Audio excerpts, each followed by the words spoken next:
siervo de Dios que tiene una palabra que Dios proveyó para tu vida y para la mía en esta mañana. Amén.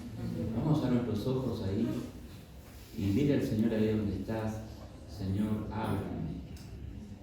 Dile al Señor: yo voy a escuchar tu voz, Señor, y tú me das la fe para poder ponerlo por obra en el nombre de Jesús. Amén. Dile ahí donde estás al Señor. Y por mi parte, Padre, quiero orar por tu siervo en esta mañana. Señor, damos testimonio de cuánto Él te ama y cuánto procura, Señor, conocer tu voluntad y ponerla por obra. Yo te pido, Padre amado, que en este momento, Señor, la unción de tu Espíritu Santo sea sobre Él para traer esa palabra con autoridad, Dios mío, con amor, con unción de lo alto, Señor, que tu iglesia espera y necesita. Señor, gracias por este tiempo de bendición que como iglesia estamos viviendo, y agradecemos, Señor, también por los tiempos que vienen, que estamos concluyendo desde ahora, confiando y esperando en vos. Gracias, Señor, por todo esto, en el nombre de Jesús. Amén. Amén.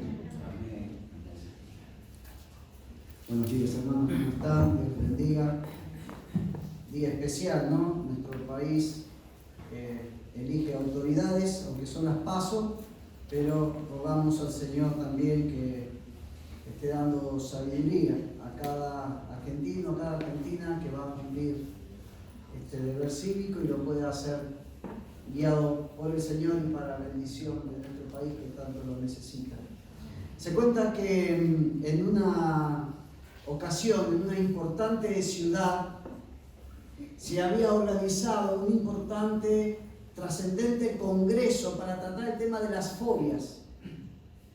Y la sorpresa fue que, si bien estaba muy bien organizado y si bien habían prometido su asistencia a una gran cantidad de gente, el congreso terminó siendo un fracaso.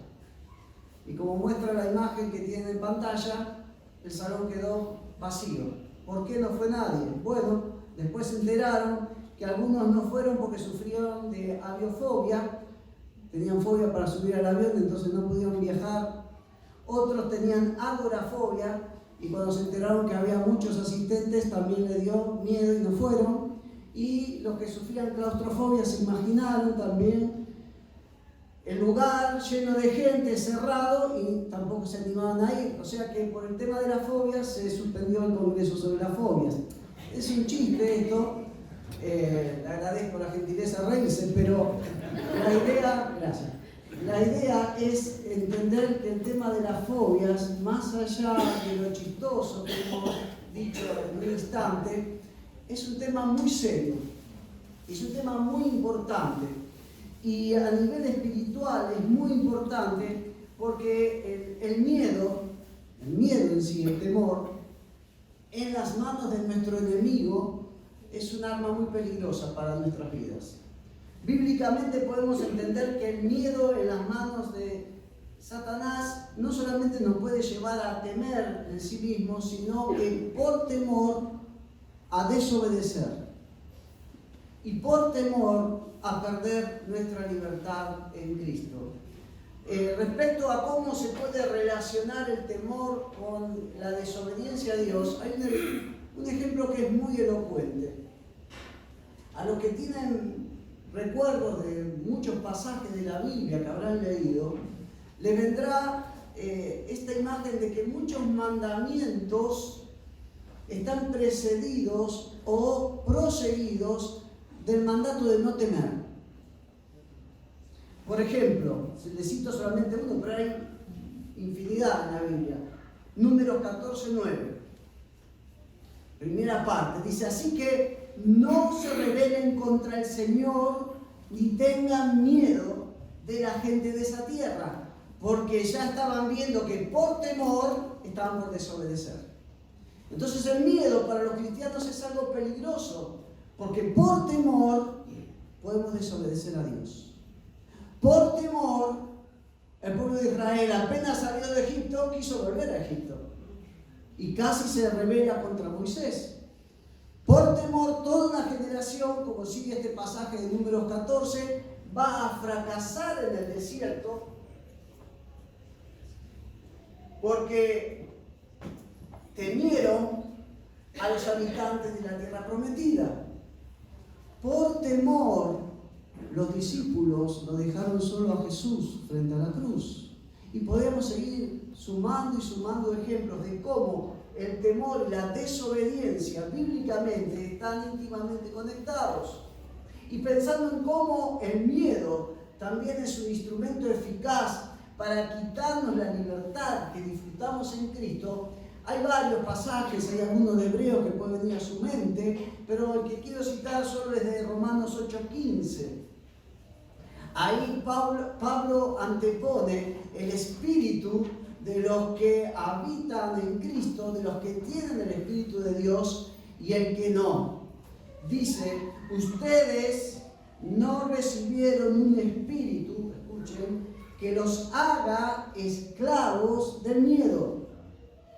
O sea que el miedo puede traer esclavitud a tu vida, pero por eso sigue diciendo, recibieron el Espíritu que los adopta como hijos de Dios y les permite clamar, Padre, Padre. Entonces, es un tema serio el tema del miedo, porque el miedo nos puede llevar a equivocarnos y el miedo también nos puede llevar a la esclavitud. Lamentablemente, en muchos momentos de nuestras vidas pueden aparecer fuertes temores que pueden alterarnos la vida. ¿De qué modo? Pueden tener tal influencia sobre nuestras vidas que nos llevan a cambiar nuestra agenda diaria de lo que queremos hacer. Nuestra agenda es alterada a menudo con el fin de evitar justamente enfrentar lo que es el motivo de nuestro temor. ¿A ustedes les habrá pasado? Que toman por otro camino para no encontrarse con, o tratan de cambiar de trabajo para no estar cerca de, y ustedes se dan cuenta que su plan diario y aún de vida puede alterarse a causa del temor para evitar el objeto de su temor. Pero si queremos vencer y ser libres de aquellos temores o miedos que, como decíamos hoy, nos pueden llevar o a desobedecer o a perder nuestra libertad en Cristo, lo que debemos entender, y es clave para el mensaje de esta mañana, es que debemos enfrentar a nuestros miedos. Debemos animarnos a enfrentar aquello que nos genera temor. Frente a los temores hay solo dos posibles actitudes que podemos tener. O seguimos huyendo de nuestros temores, o seguimos tratando de esquivar al objeto o causa de nuestro temor, rehuimos del temor, o tomamos la decisión de enfrentar el temor para poder vencer el temor, para poder salir libres de ese temor. Miren, por ejemplo, lo que le proponían al salmista que escribió el Salmo 11, versículo 1. Él reconocía al comienzo de este salmo lo siguiente. Salmo 11.1 dice, yo confío en la protección del Señor. Yo confío en la protección del Señor. Eso, pero ¿qué le dicen a él? Así que, ¿por qué me dicen, vuela como un ave a las montañas para ponerte a salvo? Escapate, rehuí, no enfrentes. Y este es el error que debemos evitar frente a nuestros temores. No enfrentarlos, disimularlos y finalmente seguir sufriéndolos. Esto nos lleva a una gran cuestión a resolver en esta mañana, y es cómo hacemos para enfrentar a nuestros miedos. ¿Cómo hacemos para enfrentar nuestros miedos? El imperio asirio, ¿sí?, era un objeto lógico de temor y hasta podríamos llegar a decir de terror para el reino de Judá y para su rey, el rey Ezequías. Si bien la Biblia lo describe a Ezequías como un buen rey, un rey temeroso de Dios, un rey que trataba, como dice 2 de Reyes 18:3, de hacerlo recto ante los ojos de Dios. Pero en un momento de su reinado, él tuvo que decidirse a enfrentar a ese gran miedo que eran los asirios. al motivo de su temor, que era el ejército asirio y su implacable emperador Sennacherib. Era como les decía recién, era un temor justificable. ¿Por qué? Porque la historia registra, y aún hay vestigios arqueológicos de esto, de que los asirios no solamente eran poderosos, eso no hubiera sido todo el problema, porque poderosos hubieron antes, después de los asirios, y más poderosos aún que los asirios. Los asirios eran salvajes y eran crueles. Cuando lamentablemente en los últimos años apareció el ISIS, el Estado Islámico, con las atrocidades que veíamos que hacían, bueno, esa era una versión contemporánea de los asirios. Ellos dominaban por medio del terror, de tal manera que a usted le llegaba a sus oídos lo que le sucedía a otros estados que se le había ocurrido oponerse a la resistencia. De tal manera que cuando usted viera las tropas asirias marchar hacia usted lo primero que se le ocurría era rendirse, no enfrentarse a resistencia. Usted imagínense lo que sería para el pueblo que estaba en la ciudad de Jerusalén enterarse que del otro lado de los muros estaban los asirios queriendo entrar. Pero ¿saben qué? Bíblicamente, cuando uno examina el libro de Segunda de Reyes, aparentemente Dios lo llevó al rey Ezequías no solamente a enfrentar al objeto de su temor, que eran los asirios, sino a enfrentarlo 3 veces. 3 veces. ¿Por qué tuvo que enfrentarlos 3 veces? Porque la primera ocasión en que lo enfrentó, a su miedo Ezequías falló. Y la segunda razón por la que tuvo que enfrentar 3 veces al mismo objeto de temor es porque Dios nos va a llevar a enfrentar el objeto o situación al que le tememos para que podamos superar el temor o para ver cómo ese objeto de temor finalmente Dios lo hace desaparecer. Dios nos va a llevar a enfrentar nuestros miedos. Esa es su voluntad. Y si vamos al primer enfrentamiento, podemos ponerle un título que no es muy feliz. Este primer enfrentamiento de Ezequías con el objeto de su temor es el error de hacerlo sin la ayuda de Dios. Quizás este primer ataque de los asirios tratando de conquistar Jerusalén, bíblicamente es el más difícil de rastrear, porque es del que menos tenemos datos. Si uno va, por ejemplo, a Segunda de Reyes, capítulo 18, versículos 13 al 16, Segunda de Reyes, capítulo 18, versículos 13 al 16, leen así lo que dice la palabra de Dios. A los 14 años del rey Ezequías subió Sennacherib, rey de Asiria, contra todas las ciudades fortificadas de Judá y las tomó. Entonces Ezequías, rey de Judá, envió a decir al rey de Asiria que estaba en Laquis: he pecado. Interesante las palabras de Ezequías hacia un rey pagano. He pecado, le dice a este rey.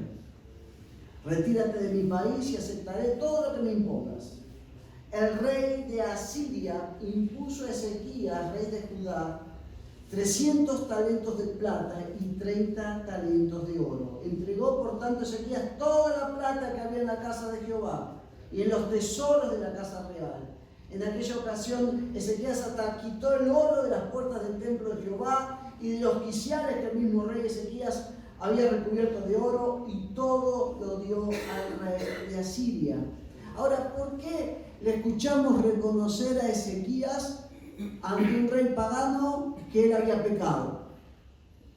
Probablemente, y esto es lo que algunos comentaristas sugieren, probablemente el problema que había tenido Ezequías es que, cuando un emperador moría y lo sucedía a su hijo, como nadie sabía cómo iba a ser el hijo, era la ocasión propicia para que todos los países dominados por ese emperador se sublevaran ante el poder. Y así sucedió. Cuando murió Sargón y lo sucede su hijo, empezaron a haber revueltas, y muchas de ellas aún alentadas supuestamente o apadrinadas por Egipto, que era la potencia más hacia el sur.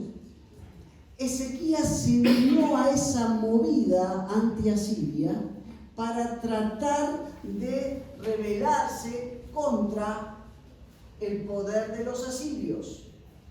¿Y por qué sabemos esto? Por las palabras del profeta Isaías. Porque Isaías estaba ahí cerca de Ezequías cuando toma esta decisión. Y dice Isaías 30, el Señor afirma, versículos 1 al 4, ay de los hijos rebeldes que hacen planes sin contar conmigo y preparan proyectos que yo no les inspiro. Se van a toda prisa a Egipto y a mí no me consultan. Y sigue hablando Isaías denunciando lo que estaba por hacer Ezequías. Y por eso Ezequías le dice, la verdad, he pecado. Sí, me equivoqué. Para enfrentar mi temor, tomé la fórmula de este mundo. Y ustedes saben que el mundo nos va a ofrecer muchas fórmulas para enfrentar nuestros temores. Desde técnicas de respiración, drogas, consejos. Pero a ver si nos queda en claro algo que les quiero decir. El tema del miedo, cuando yo lo veo en la palabra de Dios, para mí no pasa por algo mental. El miedo es un tema espiritual. Y a los problemas espirituales hay que enfrentarlo en forma espiritual. Entonces, Ezequías tomó la fórmula que todos le habían dicho que era lo mejor para enfrentar su miedo. Vamos a rebelarnos, aprovechemos este momento, es el momento propicio, la historia lo muestra. Egipto está con nosotros. Y se rebelaron, y así les fue. Hermanos, tenemos que entender que nuestros miedos los vamos a superar solamente de la mano del Señor y en una íntima comunión con Él.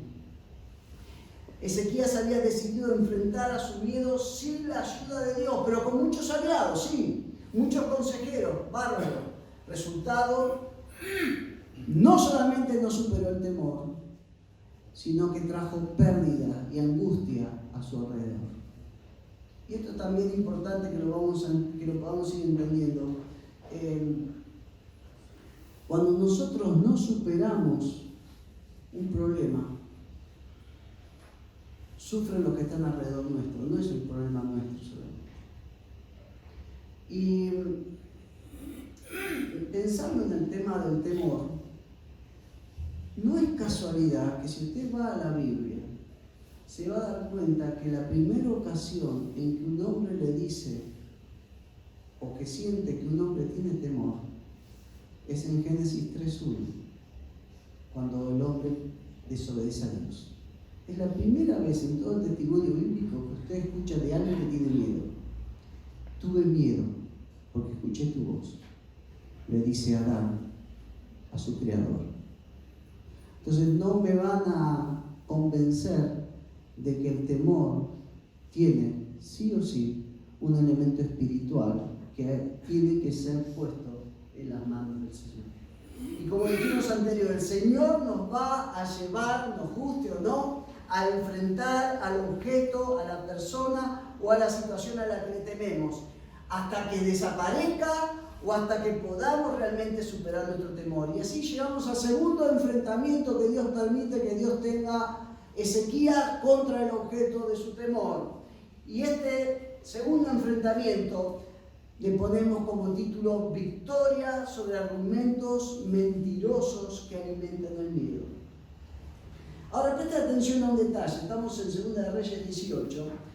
El versículo 17 empieza así. Después el rey de Asiria envió contra el rey Ezequías al jefe de los ejércitos, al jefe de los eunucos, al copero mayor, al frente de un gran ejército. Y estos subieron de Laquis a Jerusalén. A veces tenemos el problema con la historia bíblica de que una palabrita sola puede significar muchos años o meses, aunque sea. Y los que han estudiado un poco acá la historia entienden que este versículo 17 no se trata de lo mismo de los versículos anteriores, sino que muy posiblemente de una segunda invasión que quiso hacer Sennacherib sobre el mismo reino de Judá. Si no, no se entiende. Si ustedes ven los versículos anteriores, Ezequías reconoce su error, le pide disculpas, le da todo lo que le puede dar, y a los 10 minutos tendría a los generales asirios. No tiene sentido eso, si estaba cumpliendo lo que le estaba pidiendo, a menos que el versículo 17 nos esté hablando de una segunda invasión. Y es lo que posiblemente estamos viendo. Manda toda la plana mayor, después otro día, si tienen tiempo, explicamos que era el Rapsaris, el Rapsacés y toda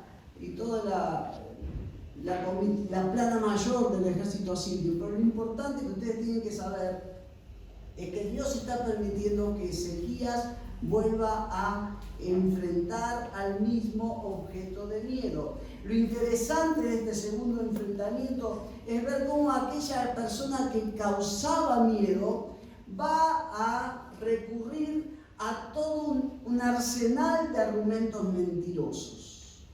Los generales asirios, como pocas veces se ve en la antigüedad, o por lo menos no tenemos tantos registros bíblicos, van a practicar una guerra psicológica contra Ezequías. Y le van a tirar argumentos, no solamente para asustarlo, sino para aterrorizarlo a Ezequías y a la población de Jerusalén. Primer argumento mentiroso, el de los errores del pasado. El enemigo va a recurrir mucho a este argumento. Cuando querramos enfrentar a nuestro temor, nos va a decir: ¿te acordás la última vez que lo quisiste enfrentar? ¿Cómo te fue? Bueno, algo así hicieron con Ezequías. Fíjense, 2 de Reyes 18, 20, 21. Veo que confías en el apoyo de Egipto. Pues bien, Egipto es una caña astillada, que si uno se apoya en ella, se le clava y le atraviesa la mano. Eso es el faraón, rey de Egipto, para todos los que confían en él. Es decir, ¿te acordás la última vez que me quisiste enfrentar? ¿Te acordás que vos te apoyaste en los egipcios? ¿Cómo te fue? Fracasaste. Así el enemigo de nuestras almas, que también es llamado el acusador de los hermanos, va a tratar de desanimarnos, trayendo justamente a nuestra mente y corazones todos, no nuestros mejores momentos, sino nuestros mejores fracasos. Segundo argumento, para meter más miedo. Dios no está a favor, sino en contra nuestro. 2 de Reyes 18, versículo 22 y versículo 25. Fíjense el lenguaje que usa un general asirio. Parece hasta un profeta hablando, si lo escuchan. Dice: y si me decís, nosotros confiamos en Jehová nuestro Dios, ¿no es este aquel cuyos lugares altos y altares ha quitado Ezequías y ha dicho a Judá y a Jerusalén: delante de este altar adoraréis en Jerusalén? Versículo 25. Fíjense lo que le dice un general pagano. ¿Acaso he venido yo ahora sin Jehová a este lugar para destruirlo? Escuchen, Jehová me ha dicho, cara dura, ¿no? Sube a esta tierra y destrúyela. Está hablando no un profeta, está hablando un general asirio. Pero está tratando de hacerlo entrar en una crisis tal al temeroso, de decirle: ¿sabes qué? Dios no te está ayudando, Dios se está desentendiendo de tu problema del miedo. Es propio del ser humano. Cada vez que nos pasa algo malo, ¿cuál es la pregunta que hace un cristiano? ¿Qué hice de malo para que Dios me castigue con esto? Es el latiguillo que viene a nuestra mente. Cada vez que nos pasa algo negativo, ¿en qué me habré equivocado? ¿En qué le habré fallado al Señor? ¿Por qué no me ama como antes, como nos compartía la hermana que trajo el tema a los jóvenes ayer? Y esto es lo que trató de sembrar el enemigo por medio de estos generales asirios. Dios está con nosotros, no está con vos, Ezequías. Dios nos envió. Y si ustedes se van con la imaginación, es un argumento muy parecido al de los amigos de Job, en medio de todas las desgracias de Job. Job, algo hiciste mal, Dios te está castigando. No te lo queremos decir así directamente, pero repasá tu vida, porque algo seguro te equivocaste. Ese fue, entre comillas, el aliento de los amigos de Job a Job en medio de su desgracia. Y es la inspiración satánica de tratar de que frente a nuestros miedos, Dios no nos va a estar ayudando. Tercer argumento mentiroso, el argumento de la resignación. Segunda de Reyes 18, 31 y 32. Así dice el rey de Asiria: hagan las paces conmigo y ríndanse. De este modo cada uno podrá comer de su vid, de su higuera, beber agua de su propio pozo, hasta que yo venga y lo lleve a un país como el de ustedes. País, fíjense, la estrategia de dominación de los asirios era el destierro, para quitar la noción de patria a los pueblos dominados. Los agarraban los judíos y los metían donde estaban, no sé, los árabes. Donde estaban los árabes metían a los judíos, para sacarle el sentido de patria. Escuchen acá al general, casi parece una promesa bíblica el destierro. Les dice: los vamos a llevar a una tierra de grano, de mosto, de pan y de viñedos, de aceite de oliva y de miel. Así vivirán en vez de morir. Muchachos, ríndanse. No pueden nada, no tienen nada que hacer contra su temor. No van a superar su temor. Además, no es tan malo vivir con ese temor. Todos tienen miedo.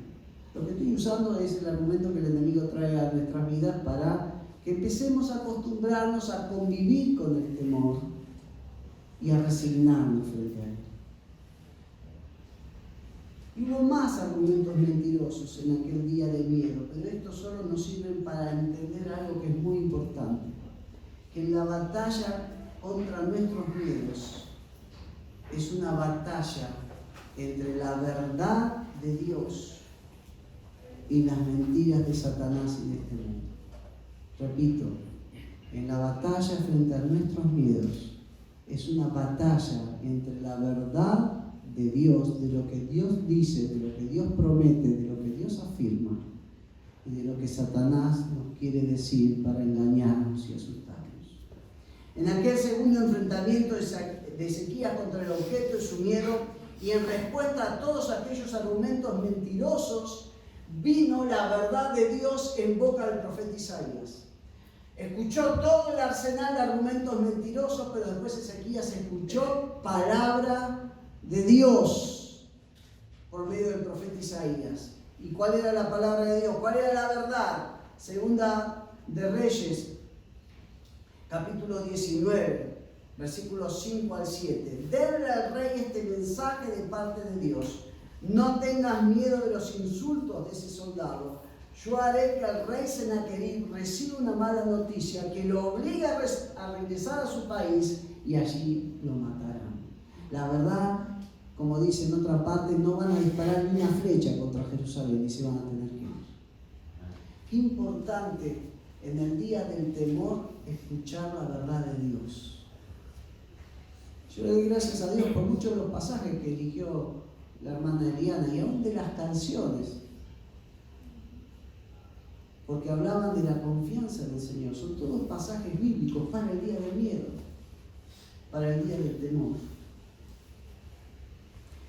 Quizás por no haber logrado la inmediata rendición de Ezequías, como la estaban tratando de lograr en esta segunda intentona los generales asirios que había enviado Sennacherib para que se rinda a Jerusalén, y viendo que obviamente Ezequías no se rendía ante el temor, fíjense lo que dice Segunda de Reyes 19:9.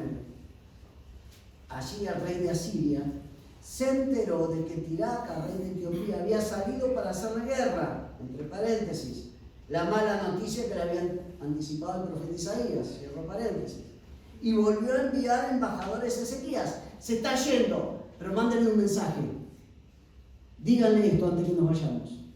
¿Qué es lo que le dicen? Y ahí ustedes tienen al tercer enfrentamiento y al definitivo enfrentamiento de Ezequías contra el objeto de su miedo, y al que lo vamos a titular como el de la victoria final sobre su miedo.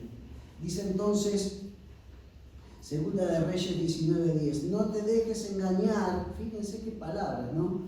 Por el Dios en que tú confías, y que dice que Jerusalén no será entregada en manos del rey de Asiria. Se estaban yendo los asirios, no se podían quedar porque tenían una amenaza en ese momento. pero lo querían dejar bien asustado Ezequías, por la duda. O si lograban que se rinda antes que se fueran, lo iban a tratar de intentar. Y le dicen, tu Dios no te va a ayudar. Tu Dios te está engañando. Redoblan la amenaza, pero ya acá es muy evidente el origen satánico y diabólico de ella. Sennacherib estaba directamente tratando de desacreditar ante Dios al Dios en el cual se estaba apoyando Ezequías para vencer a sus miedos. No te engañe tu Dios en quien tú confías. Quizá el detalle a destacar de parte de Ezequías en este tercer y definitivo enfrentamiento contra su miedo, y que creo que nos da la pauta de por qué va a ser el último enfrentamiento, es que es la primera vez que lo vemos a él directamente buscando a Dios en oración. En la primera se había guiado por los consejos humanos. Rebelémonos todos, estamos en el momento justo para rebelarnos contra los asirios. ¿Nos rebelamos ahora o no nos rebelamos nunca más? Se equivocaron todos, entre ellos Ezequías. El segundo momento, pregúntenle al profeta Isaías a ver si me puede decir algo. Pero acá, fíjense lo que hace el profeta, lo que hace el rey Ezequías.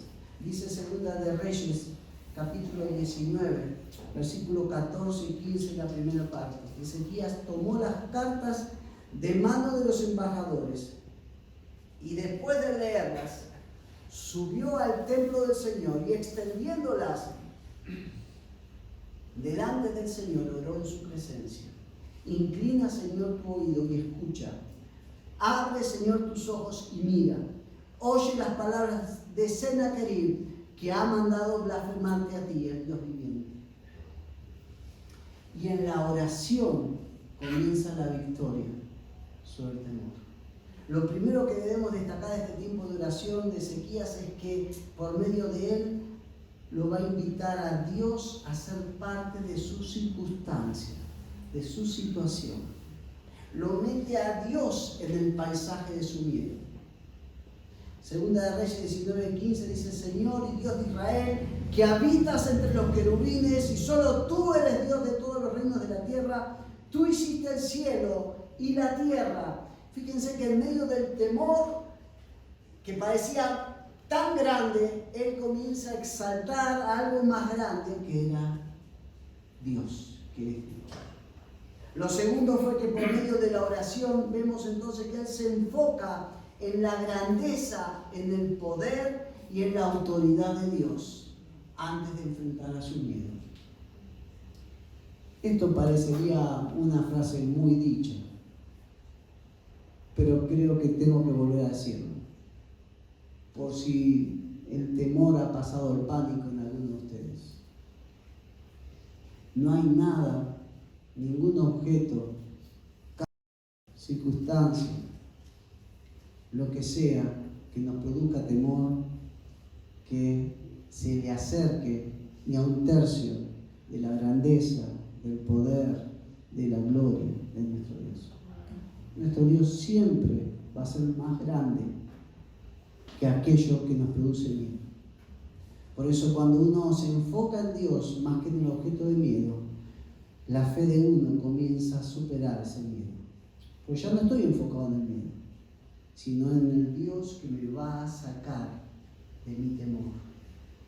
Segunda de Reyes 19, 17 y 18 está orando Ezequías, sigue orando y dice: es verdad, Señor, que los reyes de Asiria han destruido naciones y países y que han lanzado al fuego a sus dioses, pero es que ellos no eran dioses, sino hechura humana de madera y de piedra, por eso los destruyeron. Lo que está haciendo acá Ezequías es no ignorar la realidad, reconocía la gravedad de su situación, era real la amenaza sobre su vida y su reino. Y eso también nos va a ayudar la oración. La oración no es escapismo de la realidad. La oración se hace en medio de las circunstancias de nuestras vidas, y no para ignorarlas, no para disimularlas, no para ahuyentarlas. No, el problema que tenemos es serio, sí, es serio, pero nuestro Dios es mucho más grande. Lo tercero fue que por medio de la oración, vamos a ver qué termina siendo. Lo cuarto, Ezequías 19, 19 de Segunda de Reyes. Pero ahora, Señor y Dios nuestro, sálvanos de su poder. Yo te lo ruego, para que todos los reinos de la tierra sepan que solo tú, Señor, eres Dios. Y presta atención a lo que dice ahí la placa, porque el cuarto y último rasgo de la oración de Ezequías, él pidió una solución teocéntrica y doxológica al problema de su vida. Tu problema de miedo, si vos sos hijo de Dios, hija de Dios, ciudadano del reino de Dios, no es tu problema, es también el problema de Dios. Y el nombre de Dios está en juego en tu problema. No es que simplemente tenemos un Dios tipo bombero que quiere venir a apagar todos los incendios de nuestra vida, sino que el nombre de Dios, su reino, está en juego en nuestras vidas por el testimonio nuestro. Cuando vencemos el temor, no es que Guillermo vence el temor, sino que un hijo de Dios vence el temor. Por eso las soluciones a nuestros problemas siempre tienen que ser teocéntricas, tienen que girar en torno a Dios y a su reino. Nosotros vivimos por Él y para Él. No vive Él para nosotros. Nosotros fuimos creados para Él.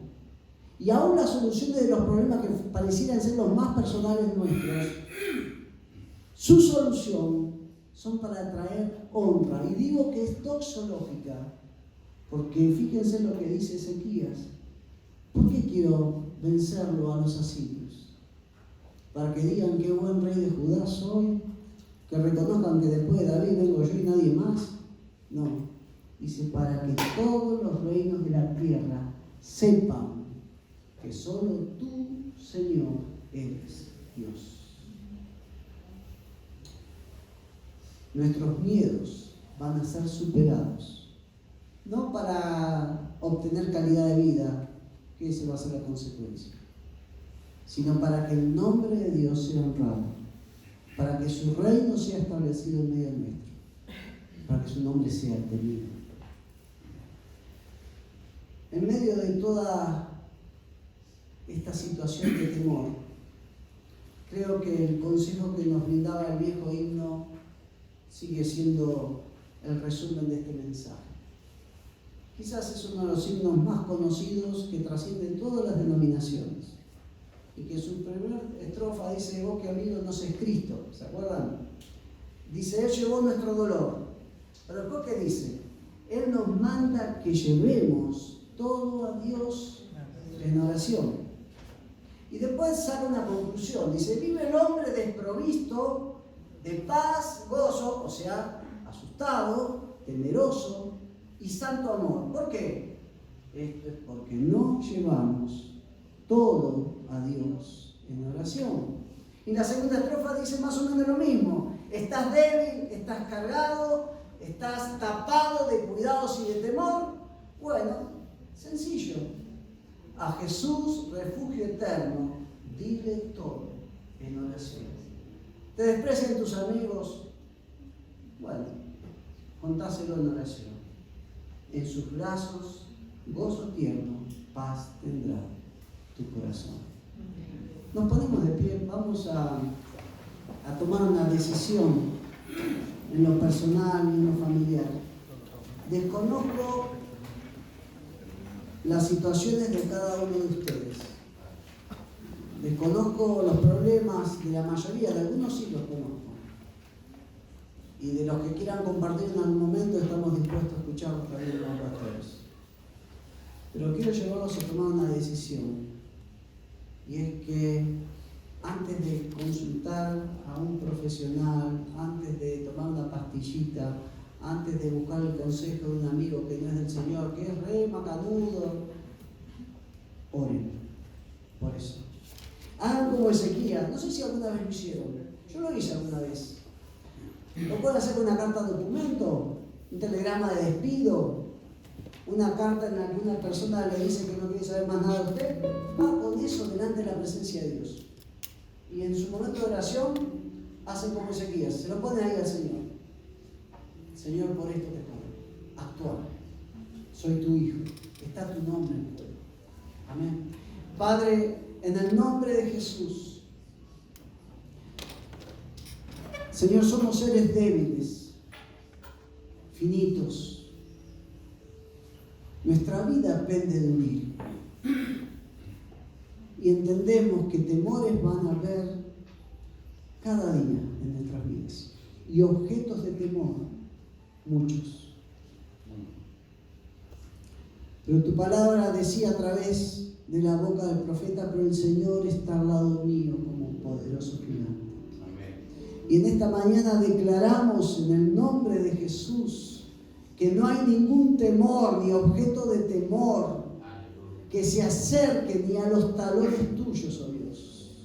Tú eres grande, tú eres poderoso y tu gloria llena toda la tierra. Y ahora queremos como pueblo tuyo tomar la decisión de ser un pueblo de oración, de ser hombres y mujeres que solucionan sus problemas en el poder del Espíritu y en una vida consagrada a buscarte a ti en oración. Decidimos, antes de salir a buscar a alguien, a recurrir a un profesional o tomar, a doblar nuestras rodillas delante de ti y declararte que nuestras vidas están en tus manos. Señor, en ti estamos seguros, en ti confiamos y a ti te bendecimos en el nombre de Jesús. Amén. Que el Señor les bendiga.